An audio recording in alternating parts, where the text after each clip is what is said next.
4장 플라토니즘과 기독교.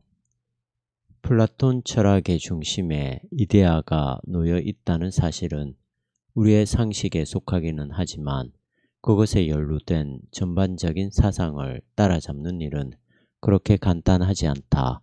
특히 플라톤의 이데아 개념이 관념 철학의 단초일 뿐만 아니라 오늘에 이르기까지 모든 철학 사조와 직간접으로 연루된다는 점에서 이데아를 중심으로 한 플라톤의 철학은 우리의 예상을 뛰어넘는 깊이와 폭을 갖고 있다고 보아야 한다.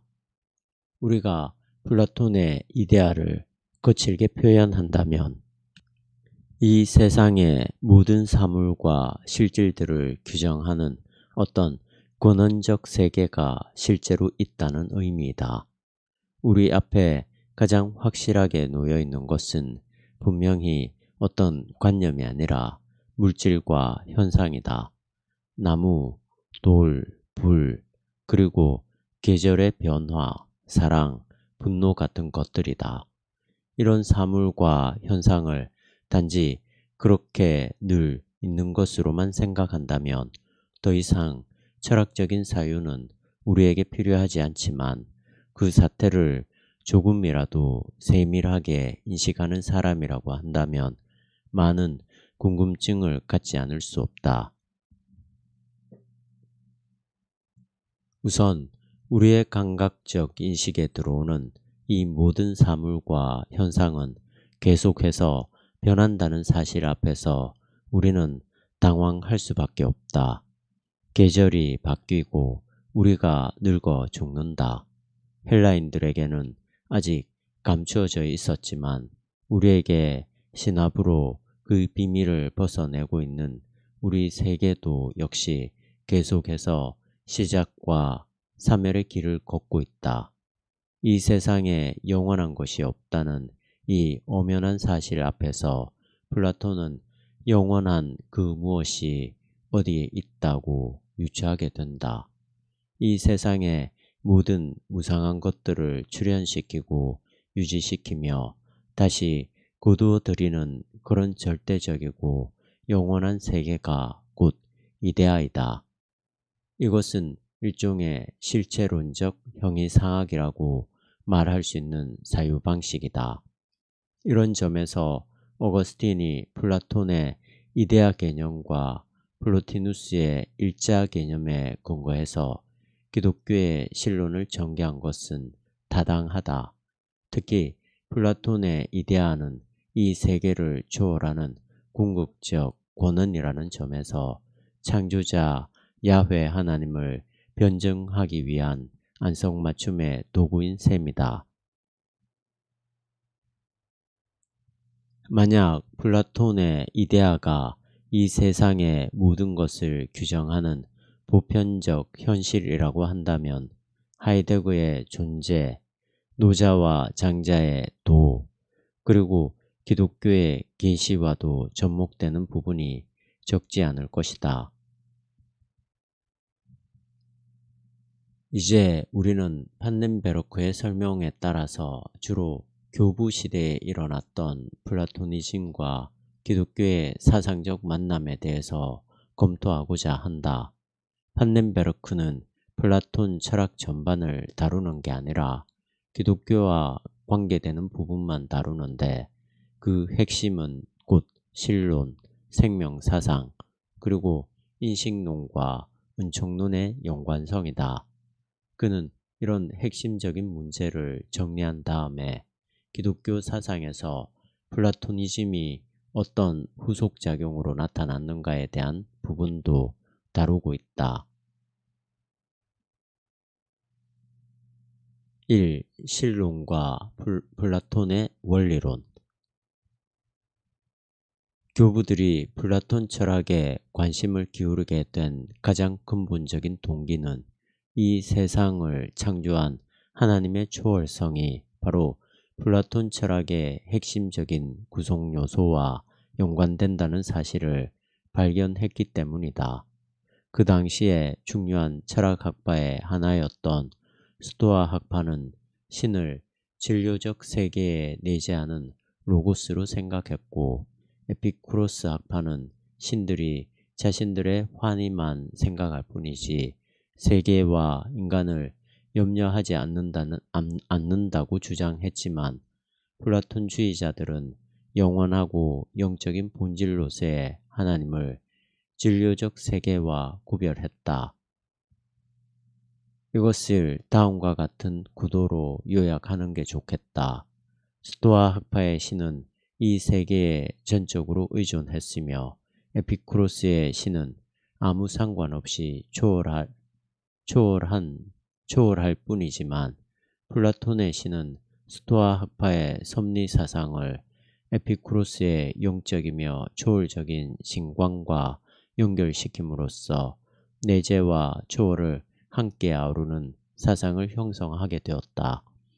이를 통해서 플라토니즘은 이제 창조자 하나님이라는 성서적 표상에 가까운 하나님 이해에 도달하게 된 것이다.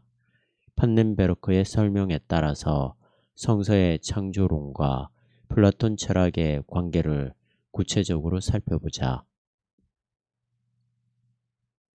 플라톤의 티마이오스와의 대화편에는 형태를 갖추지 못한 재료로 가시적인 코스모스를 만들었다는 내용이 나온다.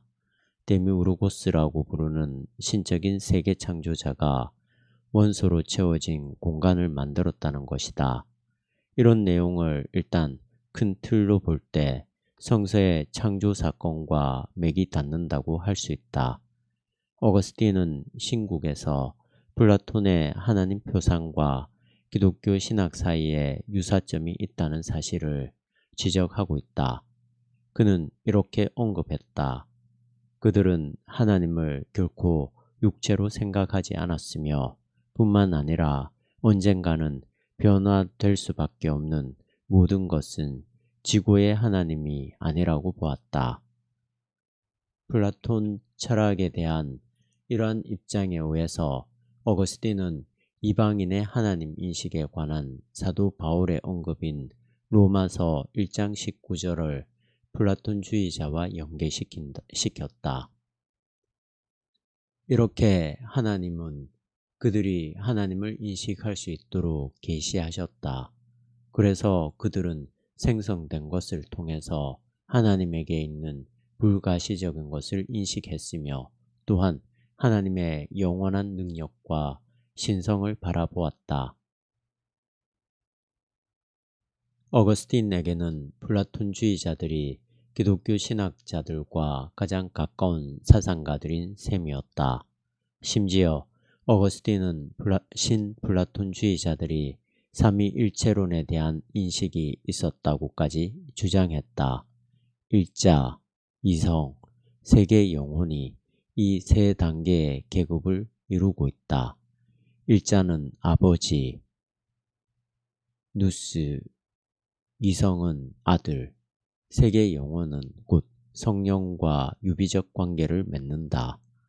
좀 더 큰 틀에서 볼 때 기독교의 삼위일체론은 플라톤주의가 발전해온 한 분파로 해석될 여지가 없지 않다. 플라톤주의가 발전해 나가면서 만물의 새 원리론이 등장하게 되는데, 그것은 곧 누스, 이데아, 영혼이다. 이런 과정을 우리가 상세하게 따라가는 일은 너무 복잡하기도 하고, 다른 한편으로 우리의 공부에 결정적으로 중요한 작업이 아니기 때문에 기독교 신학이 플라톤주의와의 대화를 통해서 삼위일체론의 사상적 근거를 확보했다는 점만 확인하고, 이에 따른 몇 가지 필요한 세부 설명을 보충하는 것으로 이 대목을 정리하도록 하자.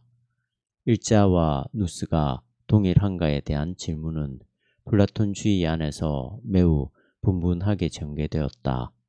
아카데미의 제2세대 지도자라 할 크세노크라테스는 이데아를 누스에 상관없이 독립적인 것으로 간주했을 뿐만 아니라 신적인 누스 자체 안에 존재하는 것으로 간주했다. 이런 견해는 후에 알비노스에 의해서 갱신되었고 플로티노스에 의해서 계승되었다. 신플라톤주의자인 플로티노스는 일자를 누스의 영역에서 구분했다. 일자는 자기의 이데아를 인식함으로써 자기 자신을 인식하며 또한 거기서 자기와 하나가 됨으로써 누스 안에 현재한다. 그러나 누스는 인식하는 자와 인식되는 자 사이에 양식적인 차이를 즉자적으로 소유하고 있기 때문에 일자가 아니다. 스토아 철학의 로고스와 플라톤주의의 세 원리의 하나인 세계의 영혼은 로고스를 이데아의 총괄 개념으로 생각한 알렉산드리아의 필로에 의해서 연결되었다. 이런 생각은 2세기 호교론자들 이래로 기독교 신학자들에 의해서 요한복음의 로고스 개념을 예수와 아버지의 관계에 대한 특징으로 해석하는 데 적용되고 확장되었다. 초월적인 하나님의 이성으로부터 로고스의 출현은 로고스 기독론의 중심 주제가 되었는데 이 기독론은 예수를 아버지와 일치시키지 않고도 그를 하나님으로 생각하는 기독론적인 사유를 가능하게 했다.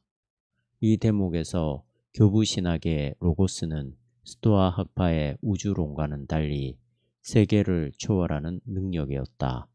뿐만 아니라 이 로고스는 플라톤의 세계 영혼과도 구별되었다. 이것은 오히려 하나님의 영에 어울리는 개념이었다. 기독교 삼위일체론에서는 일자, 누스, 세계 영혼이라는 플라톤의 세 원리처럼 가시적인 세계로 넘어가는 단계가 중요한 게 아니라 전체적으로 자유롭고 창조적인 권원으로서 유한한 사물을 뛰어넘는다는 게 중요했다. 신플라톤주의와 기독교 신학 사이의 차이점을 살펴보자. 플로티노스의 경우에 자신을 계시하는 하나님이며 근거와 권원이면서 동시에 첫 번째이며 일자인 하나님은 상상할 수 없다. 이와 달리 성서의 하나님은 창조자이며 자기를 계시하는 분이시다. 여기서 창조 세계와 하나님은 긴밀하게 연결된다. 왜냐하면 창조자로서의 하나님은 피조물을 자기 자신과 친교하게 만들기 때문이다. 기독교 신학에서는 삼위일체론적인 인격의 상호적 개방성이 그 토대를 이루고 있다. 반면에 플로티노스가 생각하는 누스의 일자와 영혼의 일자는 그 상위성에도 불구하고 현재하는 것이지 타자를 찾아 나서지 않는다. 왜냐하면 존재와 사유의 피안에 존재하는 순수한 일자 개념으로부터 다원과 운동을 필요로 하게 될지도 모르는 모든 차이가 제거되어야만 하기 때문이다. 즉, 타자를 향하는 일이 없어야만 한다. 바로 이런 대목에서 삼위일체론에 관한 기독교적 사유는 단일성과 다원성의 관계에서 또한 단일성에 대한 생각으로 플로티노스를 극복했다. 특히 플라톤의 누스 개념이 이러한 극복의 단초를 제공했다. 그것은 곧 하나님을 영으로 언급하는 요한복음의 말씀에 토대를 둔 것이다. 여기서 잠시 참고적으로 삼위일체론에 관한 교리사적 과정과 그 내용을 검토하자. 325년 세계 최초의 종교회의가 콘스탄틴 황제의 명령에 의해서 니케아에서 개최되었고 381년에는 2차 종교회의가 데오도시우스 황제에 의해서 콘스탄틴노플에서 열렸는데 핵심적인 내용은 니케아 회의에서 결정되었고 콘스탄틴노플 회의에서는 니케아의 내용을 추가적으로 확인하는 절차였다. 니케아 회의에서 결정된 핵심 내용은 다음과 같다. 아들은 창조되지 않았고 아버지로부터 태어났으나 아버지처럼 영원하고 아버지와 본질이 같다. 두 번에 걸친 종교회의와 그 어간에 벌어진 그리고 약간은 교회의 정치적인 힘이 작용한 그 투쟁이 기독교의 가장 중요한 교리를 결정한 셈이다. 325년 첫 번째 회의에서 대표적으로 이질론, 헤테로우시오스를 주장한 아리우스와 동질론, 호모우시오스를 주장한 아다나시우스가 대결하였다. 그 외의 이후에 계속된 논쟁에서 유질론, 호모이우시오스 유질론자들이 개입한다. 몇 번의 반전을 거쳐 381년 회의에서 니케아 신조를 확인하고 아리우스주의를 완전히 배격함으로써 삼위일체론이 확정되었다. 이러한 세 입장의 차이는 작은 것처럼 보이지만 기독교회가 하나님을 이해하는 데 핵심적인 요소다. 초기 기독교회가 오랜 논쟁을 통해 결국 하나님 아버지와 예수의 동질론을 선택했다는 것은 하나님 인식의 혁명적인 전환이다. 예수에게서 인간성을 제거하지 않으면서도 그를 하나님과 동질로 생각한 그러한 하나님 인식은 유대인들의 사고 범주 안에서는 도저히 용납될 수 없는 신성 모독이었다. 그러나 초기 기독교는 그런 논쟁 과정을 통해서 인간 예수가 하나님이라는 사실을 받아들였다. 졸저 기독교를 말한다. 204면 교리사적인 차원에서 볼 때 기독교 신학의 삼위일체론은 주로 아들 예수와 아버지 하나님의 본질이 동일한지 아닌지 하는 문제를 핵심적으로 다루고 있다. 즉, 삼위일체는 플로티노스가 생각하듯이 단일성에만 묶여 있는 게 아니라 절대적인 단일성을 규정하는 것이기도 했다. 이 문제에 대한 기독교의 통찰은 단일성 개념 안에서 구별된 순간에 삼위일체 교의에 상응하는 동등성을 부각시킴으로써 신플라토니즘의 단계 법칙을 벗어나게 되었다. 즉, 기독교 교부들이 예수와 하나님의 단일성에 머무르지 않고 더 나아가 동등성을 확보했다는 말이다. 이로 인해 325년 니케아 공의회에서 아들이 아버지와 동질이라는 신조가 등장하게 되었다. 2. 하나님을 닮아가는 생명관념. 플라톤 사상이 기독교 신학에 끼친 또 하나의 중요한 주제는 호모이오시스 테오였다. 우리가 일반적으로 말하는 하나님의 형상을 회복한다는 말이나 예수님을 닮아간다는 말이 원래 기독교의 독창적 발상이라기보다는 기독교보다 역사적으로 훨씬 앞서 있었던 플라톤의 저서에 등장했다. 초기 기독교가 플라톤으로부터 이런 사상을 배웠다는 사실이 놀랍기는 하지만 그렇다고 해서 그것으로 인해서 기독교의 독창성이 훼손된다는 생각을 할 필요는 없다. 왜냐하면 이런 사실은 하나님이 여러 방식으로 기독교 사상을 풍요롭게 발전할 수 있도록 인도하신다는 증거이기 때문이다. 이런 현상을 오늘 우리에게 대입시킨다면 현대 물리학을 통해서 무로부터의 창조 사상이 훨씬 깊어지는 것과 같다. 우선 플라톤의 호모이오시스 테오 개념을 따라가 보자. 하나님을 닮아감이라는 표현은 플라톤에게서 여러 관점으로 나타난다. 국가편의 마지막 책에는 이렇게 언급되어 있다. 정의로워지려고 애를 쓰는 사람은, 그리고 신을 닮아갈 정도로 덕을 실천하는 사람은 신들에 의해서 버림을 받지 않는다. 또한 6번째 책에는 이렇게 진술되어 있다. 신적인 것들과 조화된 것들을 추구하는 사람은 당연히 조화로운 인간이 되며 인간에게 가능한 만큼의 신적인 상태에 이른다. 신들이 그 본성상 불변적이며 영원한 이데아를 직관함으로써 그 불변성을 유지하는 것처럼 인간도 역시 덕을 통해서 항상성을 유지하게 된다. 그러나 죽어야만 하는 인간의 숙명 가운데서 악이 여전히 준동하고 있기 때문에 이 악으로부터 가장 신속하게 달아나야 한다는 것을 염두에 두어야만 한다. 이 길은 가능한 대로 신을 닮는 것이다. 인간이 이런 통찰로서 정의로워지고 경건해질 때 이렇게 신을 닮아가게 된다.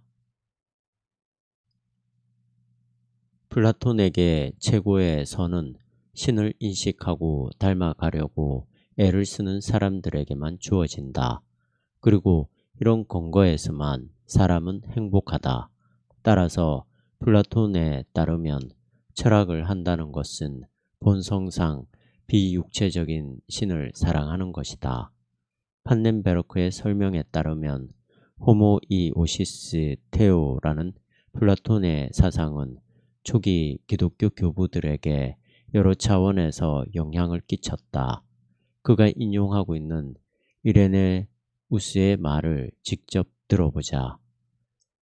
하나님에게 순종하는 것은 지속성과 영원성을 의미한다. 영원성은 불변성의 명예이다. 이러한 질서, 하모니, 태도를 통해서 창조된 인간은 창조되지 않은 하나님의 형상과 모습이 된다. 아버지가 그것을 원하시고 결정했으며 아들은 그것을 움직이게 하고 형성하며 영은 영향을 주고 키운다. 그래서 인간은 점진적으로 앞으로 전진하며 완성된다. 말하자면 창조되지 않은 이에게 완전히 가까워진다는 것이다. 창조되지 않은 이, 즉 하나님이 곧 완전한 분이다. 그러나 인간은 우선 변화되어야 하며 그런 다음에는 자라고 강해지고 배가 되며 회복되고 영화스러워져서 결국 하나님을 보게 될 것이다. 하나님을 직관한다는 것이야말로 우리의 목적이며 불변성의 근원이다. 이 불변성은 우리를 하나님에게 가까이 이르게 한다. 이레네우스 이외에 많은 신비주의자들도 플라톤의 이 사상에 영향을 받았다. 니사의 그레고리우스는 모세의 생애에 관한 저서에서 이 문제를 다루었다. 그는 플라톤의 에로스 사상에 대한 호모이오시스 테오의 기독교적 해석을 자세하게 다루었다. 플라톤은 영혼을 호모이오시스 테오의 방향으로 고무시키는 힘이 에로스라고 보았다. 플라톤에 의하면 모든 인식은 에로스에 의해서 견인된 자기 기억에 기인하는데 자기 기억은 지상에 태어나기 전에 본 존재자들의 진리와 직면해 있는 것이다. 그레고리우스는 모세의 생애에서 이러한 플라톤의 사상을 모세와 하나님의 관계로 변형시켜 기술했다. 하나님을 보게 해달라는 모세의 간구는 이렇게 진술되어 있다. 출애굽기 33장 18절. 이러한 것에 대한 경험은 소위 하나님을 보고 싶다는 소원은 내가 볼 때 그 본성상 아름다움을 지향해야 할 영혼의 분명한 에로스적 구조가 하나의 조건으로 작용하는 것 같다. 즉, 이 희망은 이미 알고 있는 아름다움으로부터 그 위에 놓여 있는 것을 향해 나간다. 이를 통해서 희망은 아직 은폐되어 있는 것을 향한 열망에 불을 지핀다. 이로써 아름다움을 열렬히 사랑하는 사람은 원형에 대한 마음이 가득하기를 갈망한다. 왜냐하면 그 사람은 각각 나타난 것들을 갈망의 상으로 받아들이기 때문이다. 그리고 이것은 형벌의 한계를 극복할 수 있도록 대담하게 간구하게 하는데, 어떤 거울이나 환영을 통해서 아름다움을 즐기는 게 아니라 직접적인 대상 안에서 즐긴다. 그리고리우스에 따르면 호모 이오시스 테오는 영혼의 생명 과정에 기인한다.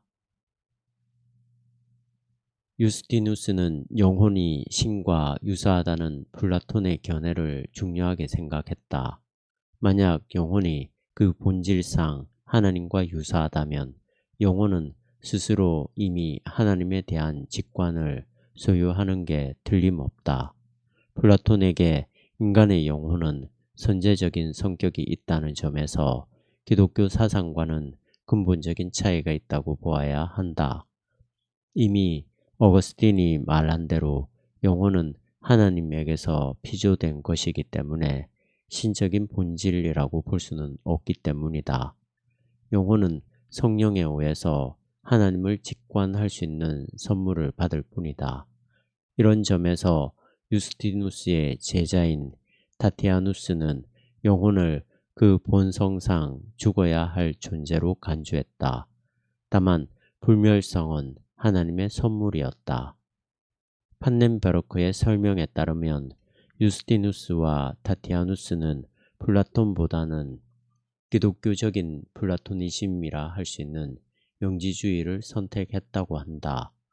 이원론적 영지주의자들, 특히 발렌티누스에 따르면 푸뉴마의 불꽃은 영혼의 본성에 속한다. 그래서 그 영혼이 자유롭기 위해서 물질로부터 벗어나야만 했다. 이런 영지주의의 학설은 기본적으로 육체를 따르는 삶과 영을 따르는 삶이라는 바울의 입장과 상응한다. 로마서 8장 4절. 오리게네스는 인간을 두 영혼을 구별하는 영지주의자와 달리 단순히 육체적인 영혼과 영적인 영혼이라고 보았다. 즉, 영지주의의 극단적인 바울주의를 반대하고 영혼의 단일성을 주장한 것이다. 이제 이런 사상사적 과정을 거치면서 기독교 신학은 영혼이 옮겨 다닌다는 플라톤의 학설만이 아니라 그 선제설도 거부했다. 이 말이 의미하는 바는 교부들이 플라톤주의와의 논의를 거치는 과정에서 신론에서는 비교적 가까운 거리를 유지했으니 신론에서는 비교적 가까운 거리를 유지했으나 인간론에서는 매우 비판적인 입장을 취했다는 것이다. 3. 조명과 은총. 그렇다고 해서 기독교가 플라톤의 인간론을 모두 거부했다고 볼 수는 없다. 비록 영혼의 선제설은 기독교 창조론과 어울릴 수 없었지만 호모 이오시스 테오 개념은 미래에 완성될 세계에서 성령을 통해 하나님을 직관할 수 있다는 사실에 토대가 된다. 다만 여기서 기독교 신학이 플라톤 인간론과 대립되는 부분은 하나님을 닮아가는 것이, 즉 하나님을 직관할 수 있는 능력이 인간에게 선제적으로 또는 본질적으로 주어진 게 아니라 하나님의 은총으로 말미암는다는 점이다. 바로 이 은총 개념이 조명을 통해서 인식에 이른다는 플라톤의 철학과 연결되는 대목이다. 유스티아누스의 은총론은 이데아를 인식하기 위해서 애를 써야 한다는 플라톤의 생각에 근거해서 인식의 순간을 강조하는 것이다. 이데아에 대한 통찰은 에로스로부터 견인되어 참된 것을 모색하기 위해 이루어지는 그 상승의 마지막 순간에 아름다움에 대한 시야가 갑자기 그를 뛰어넘는 방식으로 이루어진다는 플라톤의 주장은 곧 은총을 통한 인식의 비약과 비슷한 논리이다. 유스티아누스는 갑자기 주어지는 이런 영적인 시야를 거룩한 영이라고 했다. 알렉산드리아의 클레멘스는 하나님을 인식할 수 있게 하는 이런 조명 사건을 세례와 연결시켰다.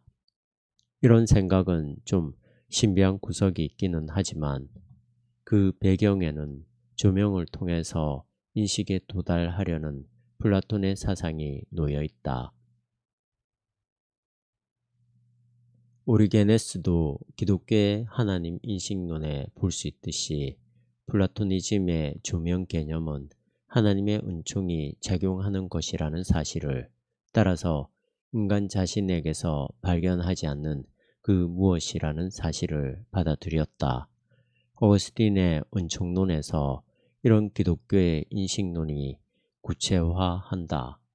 그는 인식에 관한 플라톤 학설을 조명과 은총론의 구조에서 상호 연계시켰다. 그는 모든 인식이 신적인 조명에 의존한다는 사실을 영혼이 진리 자체인 성령의 불빛에서만 사물의 이데아를 인식한다는 뜻으로 이해했다. 이 이데아는 하나님의 영 안에서, 즉 하나님의 로고스 안에서 원형적으로 종합되는 것이지 인간 영혼에 모사적으로 각인된 것은 아니다. 영혼이 받아들이는 인상으로부터, 영혼이 지각하는 대상으로부터 일종의 기억이 발생한다는 것이다. 이 기억은 모사적으로, 그러나 잊혀진 채 영혼에 놓여있는 영원한 진리에 관한 것이다. 판넨베르크에 따르면 어거스틴은 모든 것을 창조한 하나님이 모든 인식을 불러오는 영의 빛이라는 점에서 플라톤주의자와 일치한다. 그렇지만 그는 영혼이 선제적 상태를 기억한다는 플라톤의 조명 사상을 따르지는 않고 오히려 아남네시스, 상기론이 옳다고 본다. 이 아남네시스는 이성으로서의 인간 영혼에 놓여있는 무의식적인 깨달음을 모든 경험에 앞서 있는 선험적 깨달음을 각성시킨다는 개념이다. 이 각성은 인간에게 있는 하나님의 형상으로 인해서 영혼과 조화된다. 결국 어거스틴의 은총론과 플라톤의 조명론이 연계됨으로써 하나님은 인간 구원을 위해 인간 영혼 안에서 활동하시는 분으로 이해되었다. 그렇지만 판넨베르크의 설명에 따르면 이러한 어거스틴의 사상이 중세기 신학에서 부분적으로만 받아들여졌다고 한다. 그 이유는 13세기 아리스토텔레스 학파가 등장함으로써 순수하게 세속적인 인식론 모델을 통해서, 즉 자연적 계시를 통해서 자연적 인식의 영역이 강조된 반면에 어거스틴의 조명론은 은혜로운 인식의 영역에 한정되었기 때문이다. 4. 플라톤 학설에 대한 기독교의 교정과 변형. 앞에서 플라톤 사상이 기독교 신학에 끼친 영향에 대해서, 그리고 기독교 신학이 플라톤 사상을 부분적으로 수정한 내용에 대해서 어느 정도 언급했지만 이 항목에서는 좀 더 구체적으로 그런 내용을 다루게 될 것이다. 교부들이 플라톤 사상에서 하나님을 변증할 수 있는 단초를 적지 않게 발견하긴 했지만 그것을 아무 조건 없이 그대로 수용한 게 아니라 명확한 신학적 관점에 따라서, 즉 구약 성서와 초기 기독교 신앙의 관점에 따라서 검증 과정을 거쳤다는 말이다. 큰 틀에서 볼 때 플라톤 학설 중에서 신의 초월성을 강조하는 부분은 대체적으로 수용된 반면에 용혼의 선제설에 기초를 둔 인간론은 논란이 많았다. 만약 영혼이 선제할 뿐만 아니라 불멸한다면 기독교의 창조신앙과 기독교의 부활사상은 설 자리를 잃게 된다는 점에서 기독교가 그대로 받아들일 수 없었다. 그런데 인간론 문제만이 아니라 신관 문제도 기독교의 삼위일체론이 자리를 잡아가면서 플라톤 사상과 기독교 신학 사이에 적지 않은 틈이 발생하게 되었다. 그 내용은 다음과 같다. 신론에서 가장 결정적인 차이는 하나님과 세계의 관계에 대한 입장 차이였다. 신플라토니즘의 제1원리로부터 진료적 코스모스로 단계적인 상승이 이루어지는 반면에 창조 사상은 창조자와 창조 세계를 대립하는 것으로 보았다. 즉, 창조 사상의 창조자와 이 세계 사이에 소통의 길은 없다. 이 세상의 타락은 하나님의 내부가 아니라 피조의 세계에서 일어나며 유한하고 무상한 본질이 독립적으로 현존할 수 있는 근거도 기독교 사상에는 없다. 이 세상의 피조물들이 독립적으로 현존한다기보다는 하나님의 창조적 의지에 의한 것일 뿐이다.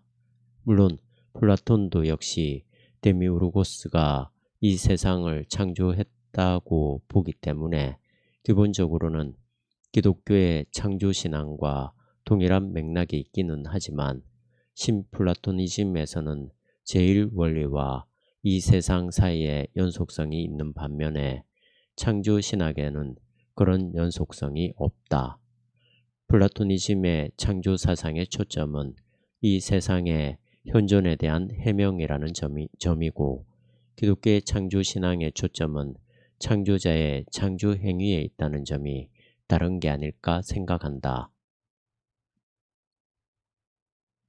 전자는 이 세계의 신성을, 후자는 그 피조성에 대한 강조라는 점에서 갈라진다고 보아야 한다. 참고적으로 창조 세계를 어떻게 보는가에 따라서 그리스도교 신앙의 전통은 갈린다. 이 대목에서 중요하게 다루어지고 있는 어거스틴은 죄론에 근거해서 인간과 세상을 부정적으로 접근함으로써 결국 창조 영성을 축소시켰으며, 펠라기우스는 긍정적으로 접근함으로써 창조 영성을 확대시켰지만 그리스도교 전통은 어거스틴의 손을 들어주었다. 이제 이런 문제를 새롭게 풀어주고 있는 매튜 폭스의 글을 아래에 인용한다. 영성 전통에서 타락, 속량 영성은 창조 중심의 영성만큼 오래된 것이 아니다.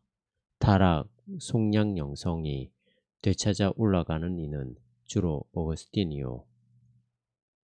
창조계 속으로 들어갈 때마다 하나님으로부터 물러납니다 라고 했던 토마스 캠피스이며, 보스의 추기경, 코튼 수녀 원장, 탕쿼리 신부 등이다. 창조 중심의 전통은 그 뿌리가 기원전 9세기까지 바로 첫 성경 저자인 야휘스트의 제2자료라는 원전에 미치고 성경의 시편들과 지혜서들과 많은 예언자들로 예수와 신약 성서의 여러 책으로, 그리고 서양의 바로 첫 그리스도인 신학자인 이레네우스로 올라간다. 매튜 폭스, 황종열 역, 원복, 창조영성 길라잡이, 분도출판사 2001년 9면. 인간의 몸과 영혼의 관계에 대해서 간단히 검토하면 다음과 같다. 신플라토니즘에 의하면 인간의 몸은 영혼의 감옥이나 무덤이지만 기독교 신학에 의하면 오히려 하나님의 선한 창조에 속한다. 플라톤 학설에 의하면 영혼은 영원한 신성에 속하지만 기독교 신학에서 영혼은 여전히 피조물로서 이 역사 안에서 유일회적으로 살아가는 개인에게 속해 있다. 판넨베르크에 의하면 플라톤이 주장하는 영혼 선제설은 오리게네스를 제외하고 대개의 기독교 사상가들에게 거부되었다고 한다. 기독교 신학자들은 영혼의 선제설이 아니라 굳이 말을 붙이자면 후제설을 가르쳤다. 즉, 인간이 죽은 다음에도 영혼은 죽지 않는다는 불멸설이 그것이다. 그러나 그것은 플라톤 학설처럼 영혼이 전이한다는 의미가 아니라 여러 번 거듭해서 체화된다는 의미이다. 불멸설과 부활의 문제는 매우 복잡하게 얽혀있기 때문에 여기서 간단히 처리하기는 어렵다. 일단 초기 기독교가 플라톤의 영혼 선제설은 거부했지만 불멸설은 약간 다른 의미로 받아들였으며 이 불멸설이 부활론과 긴장을 이루면서 독특한 가르침으로 자리를 잡게 되었다고 보면 된다. 어거스틴은 영혼 전이 사상의 신학적 논쟁을 큰 틀에서 전개했다. 그가 이해하고 있는 영혼 전이 사상은 헤라클레이토스와 스토아 학설을 통해서 고대 세계상에 영향을 끼친 주기적인 회귀 사상이다. 그러나 어거스틴을 비롯한 기독교 신학자들은 이런 모든 사물의 반복을 받아들일 수 없었다.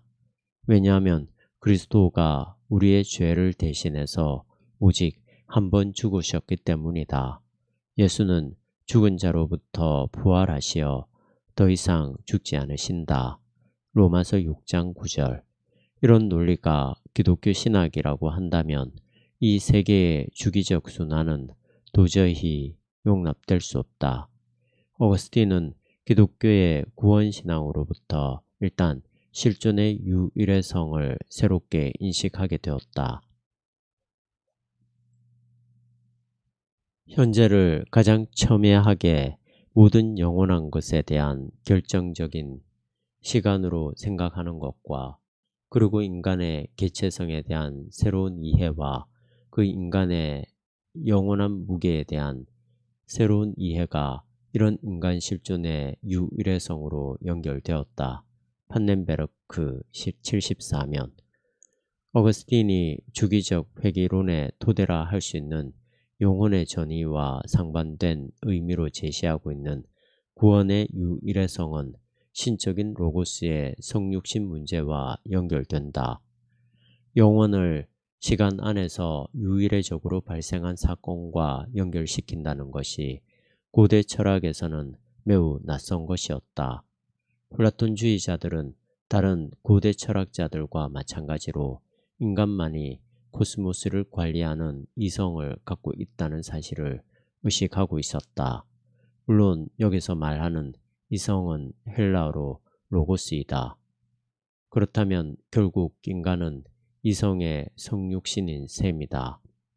그런데 기독교 신학에서는 신적인 로고스와 예수가 일치하고 있기 때문에 이 예수를 알고 믿는 것이야말로 인간이 로고스에 참여하는 유일한 길이 된 셈이다.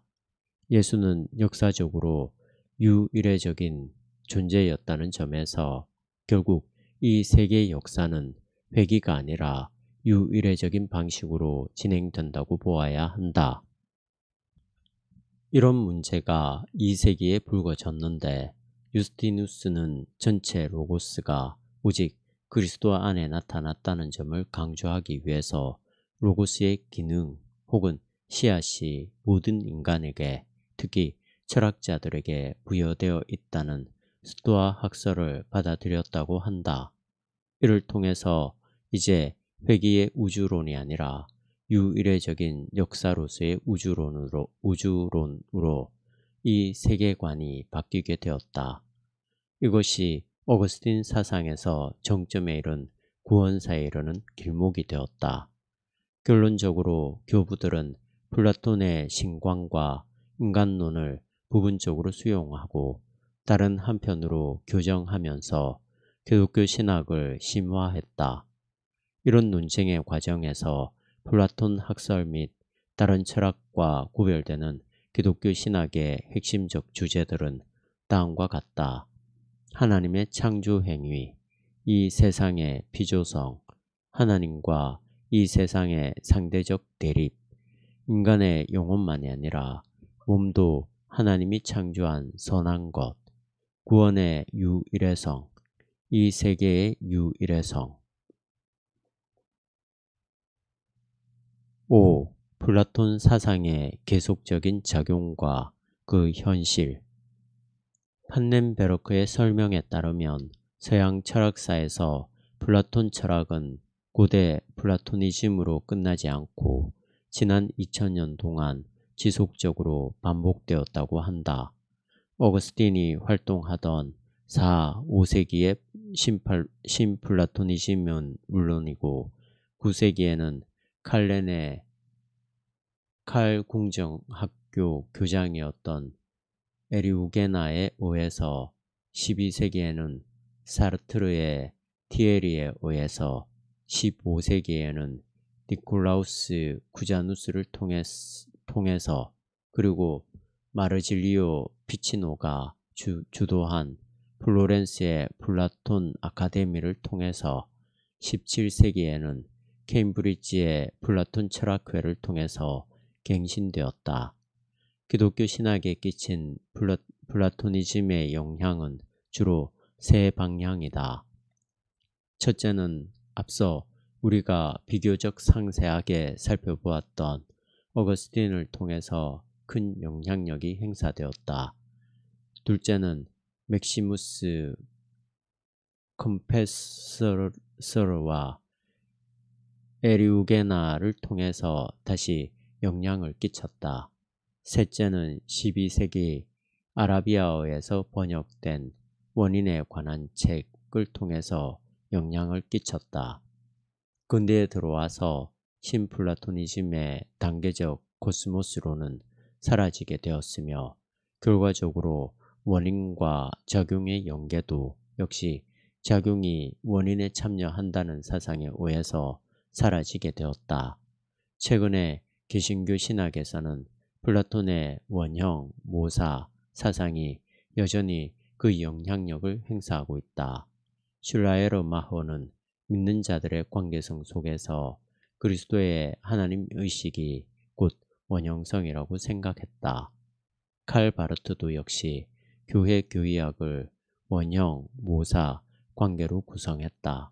말하자면 삼위일체 안에 있는 아들과 아버지 사이에 또한 그들의 상호적 관계 사이에 남자와 여자 사이에 그런 관계로 짜인 구조인데 바르트는 이 안에서 인간에게 있는 하나님 형상을 보았다. 우리는 지금까지 판넨베르크의 설명에 따른 플라톤 철학과 기독교 사상의 관계에 대해서 대략적인 윤곽을 그려보았다. 여기서 분명한 것은 기독교 사상의 체계를 완성한 교부들과 초기 기독교 사상가들이 기독교의 가르침을 그 당시 가장 핵심적인 철학과의 논의를 통해서 발전시켜 나갔다는 사실이다. 이런 논의의 단초에 바로 플라톤이 자리를 잡고 있다.